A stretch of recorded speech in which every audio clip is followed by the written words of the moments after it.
pontang-panting berlarian ke depan. Tidak mungkin mereka membuka paksa pintu sebesar dan seberat itu. Kobaran api besar menyala-nyala.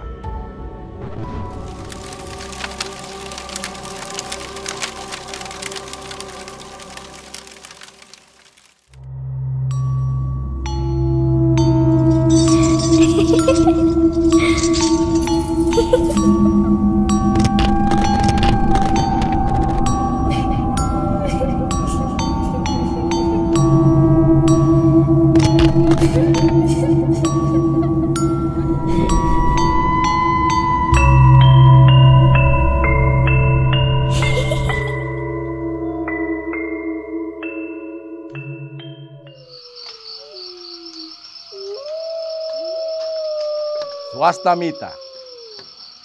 Saat matahari tenggelam adalah saat di mana remah-remah kegelapan menyeruak menyerupai semak.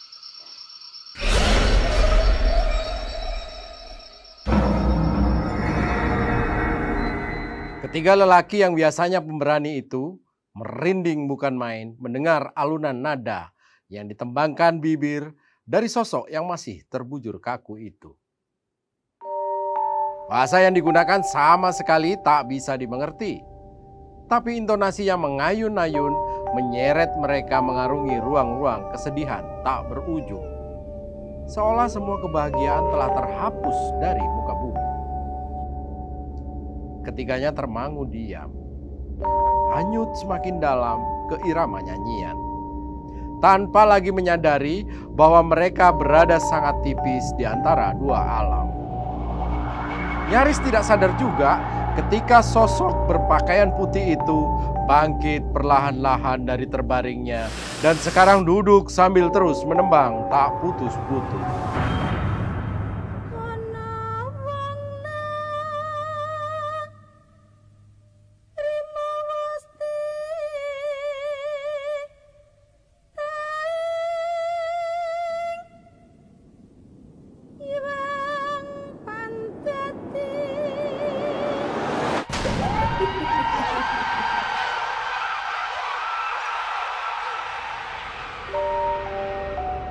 Saat sosok yang wajahnya masih tertutup kain putih itu mulai berdiri dan melangkah perlahan menghampiri, barulah raja berhasil menggugah diri dan hatinya yang diperangkap rasa sunyi. Lelaki ini menepuk pipi kedua temannya agar ikut tersadar. Raka dan Bima membuka mata mereka yang dipaksa untuk terpejam melalui aura magis nyanyian.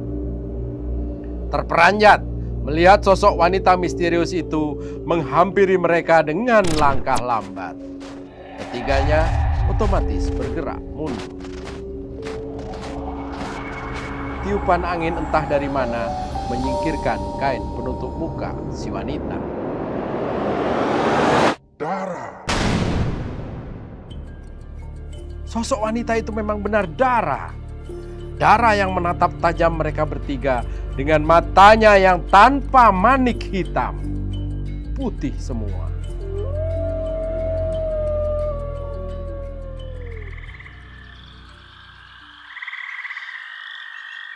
Mang Ujang dan Kang Maman berjalan mengitari situ tanpa banyak percakapan. Pikiran kedua orang desa itu dipusatkan pada pencarian. Mereka tidak takut karena selama ini memang tinggal di desa pinggiran hutan yang kenyang oleh berbagai permakluman tentang hal-hal gaib dan di luar nalar. Mereka hanya khawatir terhadap keselamatan dua rekan mereka dan juga wanita anggota tim ekspedisi. Apa yang harus mereka sampaikan ke keluarga dua orang itu di desa jika kemudian mereka pulang hanya tinggal bertiga? Langkah mereka pelan dan sangat hati-hati. Jejak atau pertanda sekecil apapun bisa jadi petunjuk yang sangat berharga untuk menemukan mereka. Situ ini tidak terlalu luas.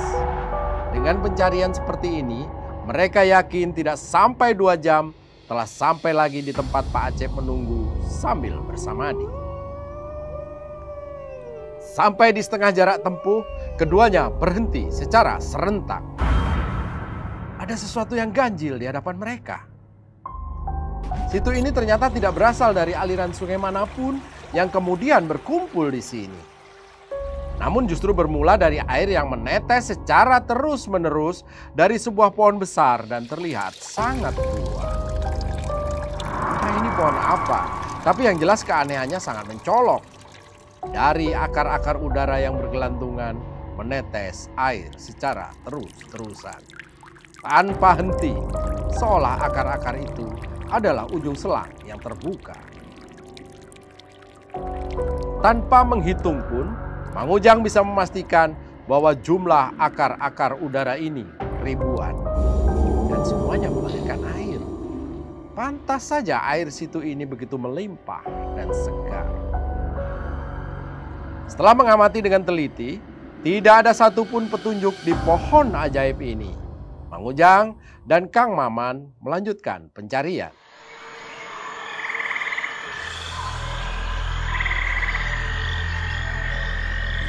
Sudah 3/4 jarak yang ditempuh. Sama sekali tidak ada apapun yang bisa dijadikan petunjuk orang hilang. Namun kali ini mereka harus berhenti lagi. Terdapat satu fenomena yang lebih aneh lagi dari pohon air.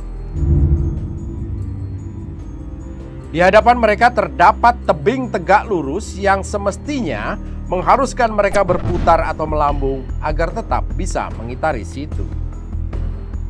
Namun ternyata terdapat lubang seperti terowongan yang memudahkan meneruskan perjalanan tanpa harus memutar atau melambung.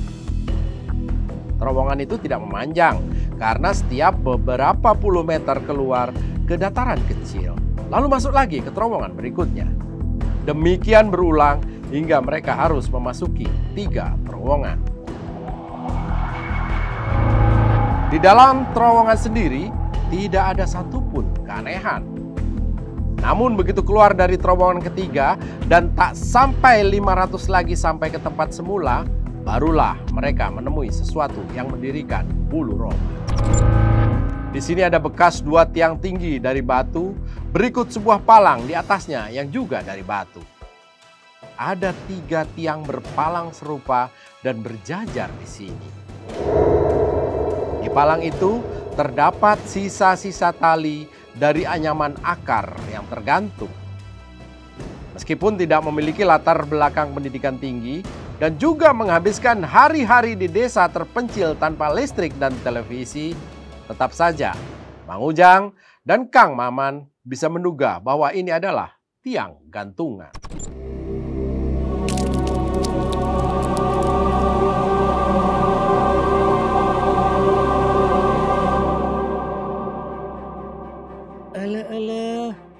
Ya tapak waos sareng kuku jalmi akang. Kang Maman berseru saat berjongkok meneliti karena tertarik dengan tumpukan benda-benda kecil di bawah masing-masing tiang gantungan. Mang Ujang ikut berjongkok, lalu menganggukkan kepala membenarkan temuan Kang Maman. Keduanya saling pandang dan sama-sama bergigi. Berarti tiang gantungan ini tempat menghukum orang dengan cara digantung, lalu mayatnya dibiarkan saja tergeletak di bawahnya. Setelah sekian lama, yang tertinggal hanya bagian yang paling awet dari tubuh manusia, gigi dan kuku. Tapi siapa yang menggantung? Dan siapa pula yang digantung ya? Terus tahun berapa ini kejadiannya? Pikiran sederhana Mang Ujang dan Kang Maman kelelahan memikirkan hal serumit itu, sehingga keduanya memutuskan melanjutkan perjalanan mengelilingi situ yang tak lama lagi selesai. Lagi pula tempat ini terlalu menyeramkan untuk tinggal berlama-lama.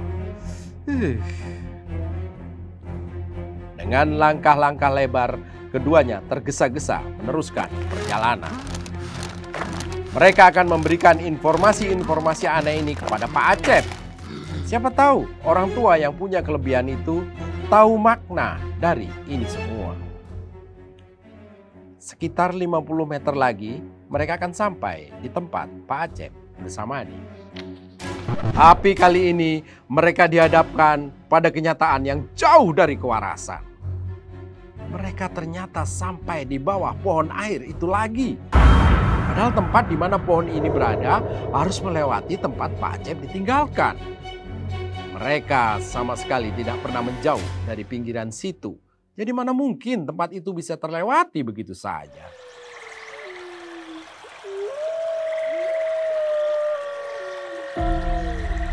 Atau jangan-jangan pohon air ini tidak hanya satu.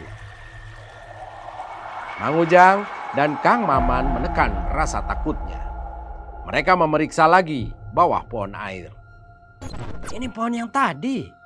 Nampak jelas jejak-jejak mereka tadi di sini. Kang Maman ingat tadi mematahkan sedikit akar-akar udara untuk diperiksa. Patahan itu masih tergeletak tidak jauh dari kaki mereka. Astaga. Kembali Mang Ujang dan Kang Maman saling pandang.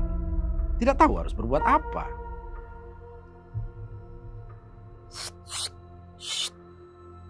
Ujang, Maman, dia gerak. Sebuah suara berbisik lirih mengejutkan keduanya. Kang Maman menggamit lengan Mang Ujang sambil menunjuk ke atas pohon air. Terlihat Pak Acep menempelkan telunjuk di mulut sambil memberi isyarat mereka agar buru-buru memanjat. Telunjuk satunya mengarah ke belakang mereka. Tadinya Mang Ujang dan Kang Maman masih mau bertanya kepada Pak Acep apa maksudnya. Tapi begitu menoleh ke belakang, kontan saja keduanya pontang-panting memanjat pohon besar itu menyusul Pak Acep. Tentu saja apa yang mereka lihat menimbulkan ketakutan teramat sangat. Seekor harimau Jawa berukuran besar berjalan di kejauhan menuju arah mereka.